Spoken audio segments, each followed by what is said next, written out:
Okay guys, let's start the course now. So the first topic is about resin.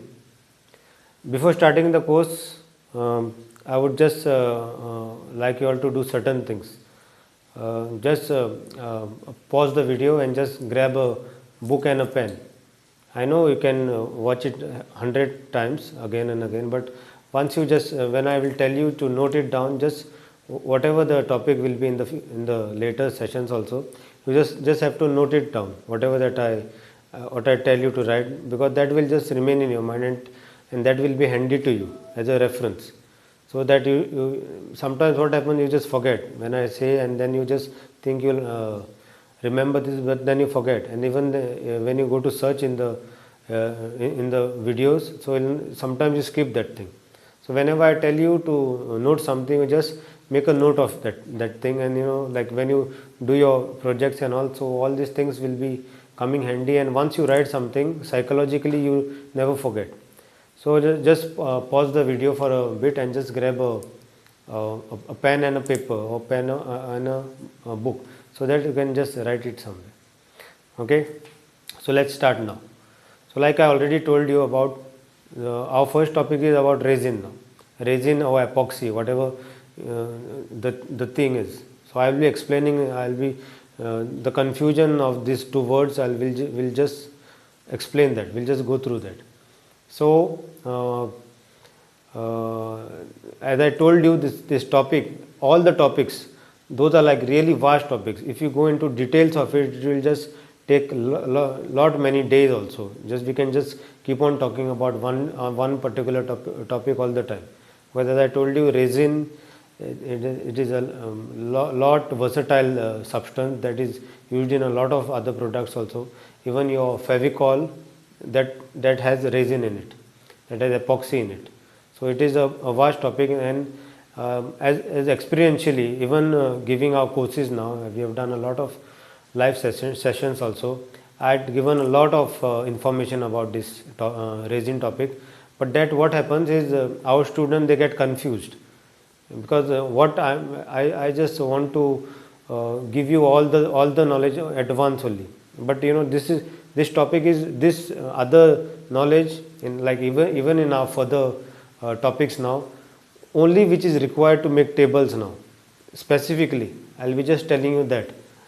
So even other knowledges, those are all vital, they are all good information that you should know. So like I said, if you are interested in all those, you have to do the other course, specific courses. So now I'll just not go into the chemical thing and everything, the equations and everything about resin. I'll just tell you what is important to you. Or what will happen is, when you start doing, when you start making a project, and you will be going to source your resin and all, you will just get confused. So if you know just this thing that you need, so that will be much easier for you. Because I know, because we face this problem now. Our students, they get really confused if I give so much knowledge.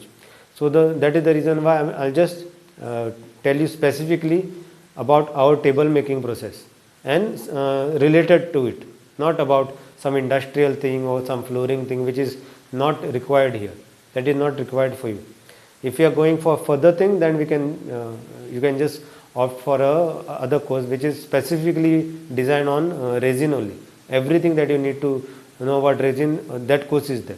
Even wood, even all the topics, they are specifically courses designed there. So that is the reason why I'll just tell you all these things briefly before starting the sessions. So resin. So what is resin and what is epoxy? Resin is actually a adhesive, a gum, a very versatile, which can take any shape. Once you put it in a certain frame, it can just take that shape. It is a very versatile kind of a product, a chemical or a substance. Previously, like naturally, it comes from the trees. Like if you have seen the movie Jurassic Park, I'm sure you know about this. So there is the amber, the resin, the mosquito which is inside that thing, that is actually resin, which comes from the tree. So now it is like in most demand now at this time. So now what we do is we make it synthetically. We just make it artificially in the labs, in the factories and all. because it is like widely used now, resin. Mostly after the World War, mostly after the Second World War, it was started to make different products, machineries and product in Germany and in Europe. So that is how it started. This is the history behind this resin thing. So resin and epoxy.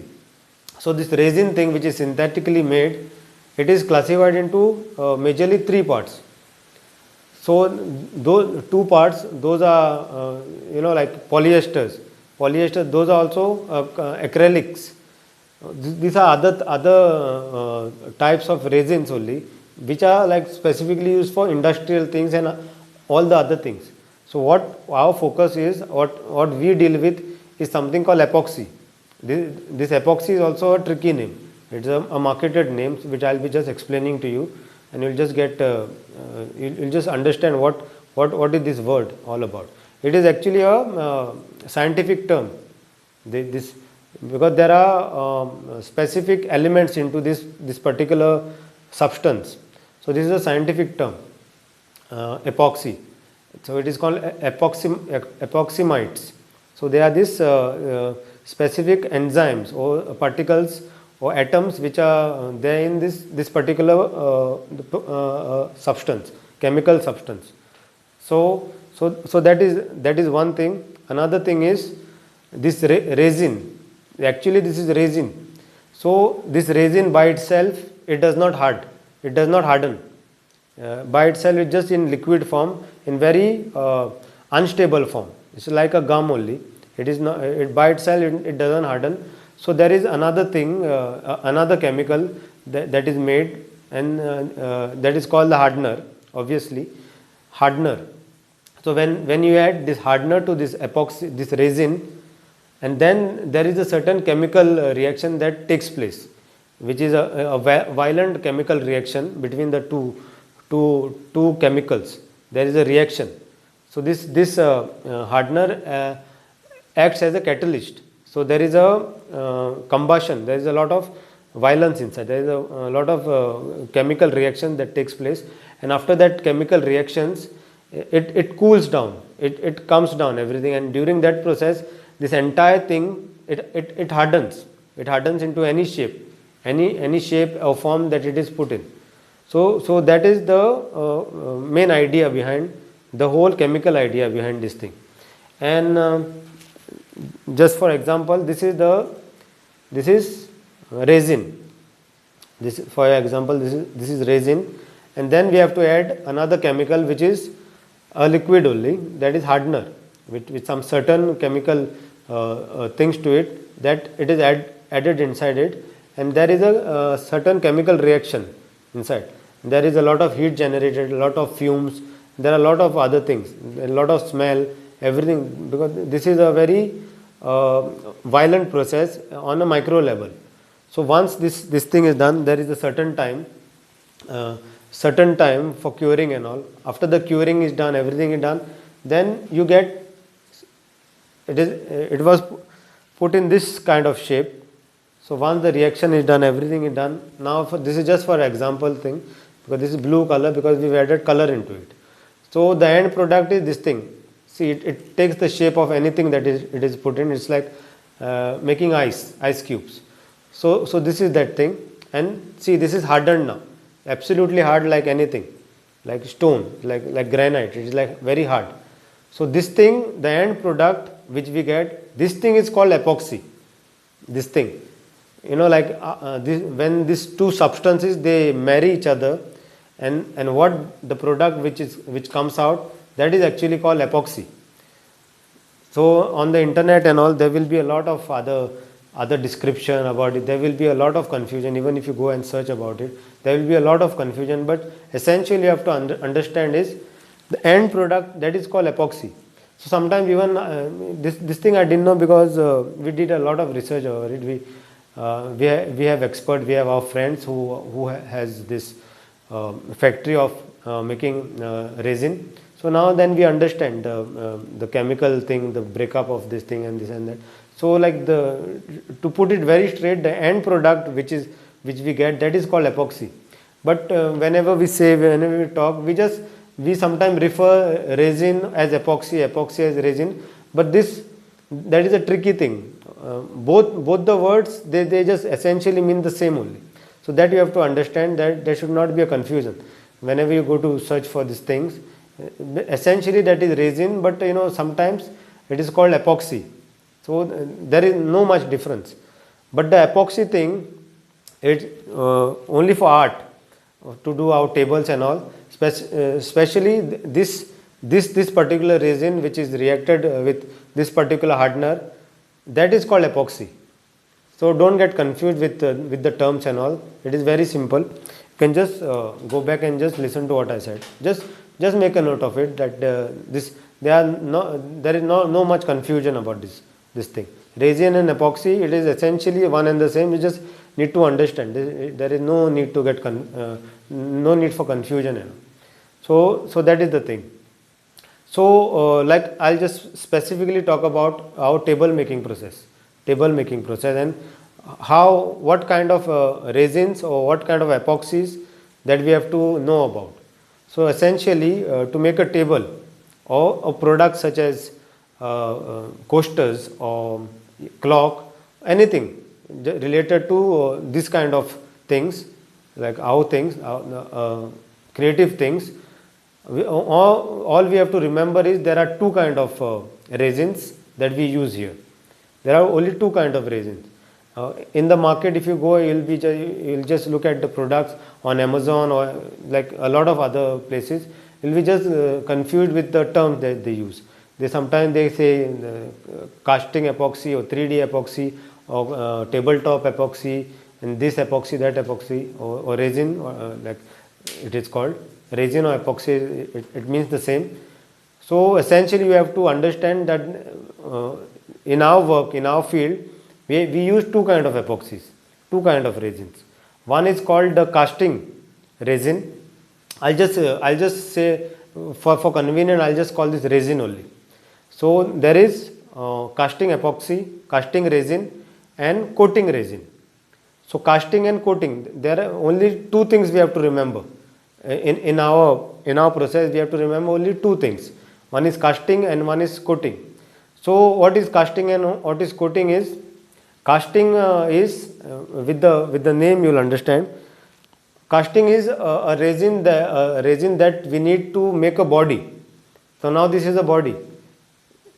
Before it was, because like if you are making a table, so before it is empty, we put in that liquid form of this, and that the end product, the epoxy, the body that we get, that is by using our casting epoxy, because this hardens very much. This is very hard, it's very rigid, it is not flexible, it becomes like a stone. So for a body to be achieved, you just need this casting resin or casting epoxy, because we need the body to be like stone hard. It should be like absolutely hard, because it should not bend, it should not be flexible. The other resin which we have to know is coating one. So after this thing, after you get a body, after the body is come, or anything, the coating, by the name itself, it tells you it is usually used for coating things, like any hard surface, any flattened surface. The coating epoxy is just used for coating purposes, and that is used in small volumes, small quantities. So for example, I'll show you, especially for the art and all. So now this is a hard surface, and then the glass effect that you see here, the coat that is done here, this is done with the coating epoxy. This is coating epoxy. Now you can see sometimes on the internet and all, you see glass finished. The end products are like very vibrant and very glossy, highly glossy. So that is because after the casting is done, after the body is created, on top of it, it is kind of a shield that we give. So for that we are using that other resin or epoxy, which is called coating epoxy. So what we have to remember is there are two kind of epoxy for our work. One is the casting, one is the coating. Okay. So now I'll give you the differences between how you have to identify, because this, even the suppliers, they don't know, usually they don't know about it. So what is the characteristic and what is the how you have to identify between the two, because like if you see it, it will look like the same only, but how you have to identify is the casting one, the casting epoxy, it is very very the viscosity, which is the thickness, it is like really thinner than water. It is like very thin. The viscosity is very thin. It is like absolutely like watery. The epoxy which is used for casting, it is absolutely watery. The coating one is just like honey. It is the viscosity is thick. It is fat. It is very thick, and you will just understand. So like the coating one will be thick, because it is used for coating purposes, and the coating one, it does not harden like this one. It hardens, and it has a self-healing properties. The coating epoxies or the high gloss epoxy, sometimes they are called, or 3D epoxy it is called. The thing is it is highly flexible. If you just throw it, if there is nothing, if there is no surface to it, if you just make something out of this epoxy, if you just put it in the mold and make something out of it, a small thing, it will be always flexible. It will not become hard. So whereas if you pour a small portion of this casting epoxy in a mold, it will be like really hard. It will be like strong. It will be like stone hard, even a small layer. Whereas this other coating epoxy, if we just put it in anything by itself, it will be flexible always, because the purpose is different of that. It is this coating epoxy, it is self-healing. Self-healing as in, it's used for covering any surface, to give this look and for the protection. So like if there is a scratch here, if there is a nail scratch or whatever, so like in some time it will just heal. The scratch will just disappear. This is usually used to make your project scratch proof and age proof. It will not affect the outer. It will just act as a shield on top of it, and it will just give you the glossy look, which normally is not come with any other thing. The characteristic of resin or epoxy is that it is 70 times the gloss which is achieved out of this thing is, this resin or epoxy is 70 times greater than any varnish available in the market today. So if you want to get the ultimate glossy finish and glass finish, so for that purpose, this thing is used to cover a surface, to give a shield. This coating epoxy is used. Even to do the flooring and all, the epoxy that they use is usually this coating epoxy. So that is the difference. So mostly what we'll be dealing with on a high scale is the casting epoxy, because most of the things are done with casting epoxy. So I'll just tell you about the casting epoxy. Casting epoxy is absolutely thin. The viscosity is absolutely thin. It will even pass through small minute cracks. If your wood has a slight crack, it will just pass through it. There's a slight hole, it will just pass through it. Even if there is a gap of a size of your hair, it will pass through it. That is the reason why when we build a mold and all, we have to make sure it is absolutely perfectly sealed. There should be no space left. Otherwise, it will just come out of the space. So these are two characteristics of this resin or epoxy that we will be dealing with. Now later I'll be explaining in part 2. I am just explaining to you about the mixing part of this epoxies, the ratios, and what you have to take care about. Okay, so meet you in the second part.